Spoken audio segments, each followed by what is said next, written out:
आंतर्जातीय ख्यातिसंपन्न Saint जाभियर्स public school रो वार्षिक उत्सव अनुष्ठित आज विद्यालय परिसर रे विद्यालय प्रतिष्ठाता तथा सुनामधन्य स्नायु विशेषज्ञ डॉक्टर समी सलीमଙ୍କ अध्यक्षतार अनुष्ठित होई जायछि। एही उत्सवर मुख्य अतिथि भाबे राज्य सरकारଙ୍କ जंगल परिवेश मंत्री गणेश राम सिंह खुंटिया, मुख्य वक्ता वकील संघ संपादक दिव्य प्रसाद साहू, सम्मानित अतिथि भाबे करंजिया विधायक पद्मचरण हाईपुर, पूर्वतन विधायक विजय कुमार नायक, मिसेस सलीम, विद्यालय संयोजक सईदुल रहमान, विद्यालय अध्यक्षा शिखा कुमारी योगदान करी प्रारंभ रे जगतर नाथ जगन्नाथଙ୍କ प्रतिमूर्ति रे पुष्प माल्यार्पण और प्रदीप प्रज्वलन करथिले। परे परे अतिथि मानक उद्देश्य रे विद्यालय छात्री मानक द्वारा स्वागत संगीत परिवेषण करा जायथिला। ज्ञानर विकास घटिले व्यक्तित्वर विकास घटे। आजिर छात्र छात्री केवल पाठ पढ़िबाकू श्रेय दे भविष्यत गढ़ी पारिबे सेतिकी नुहे, मात्र निज निज मध्यरे थिबा प्रतिभा और कला को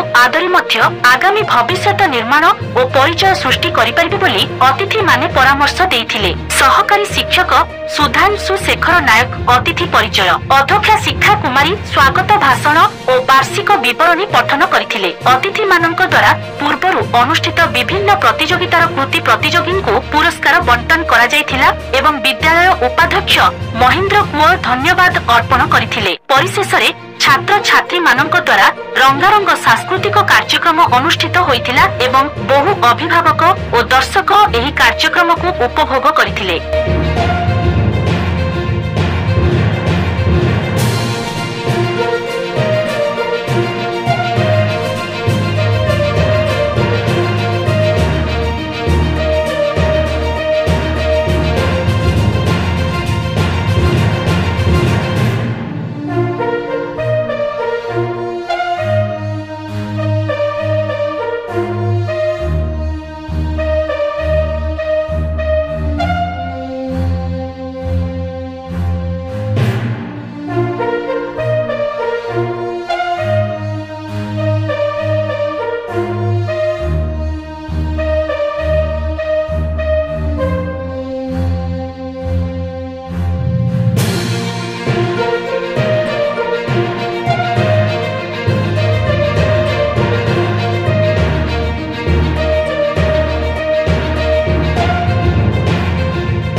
सुमंत पात्रଙ୍କ रिपोर्ट एसटीवी न्यूज ओडिशा 24।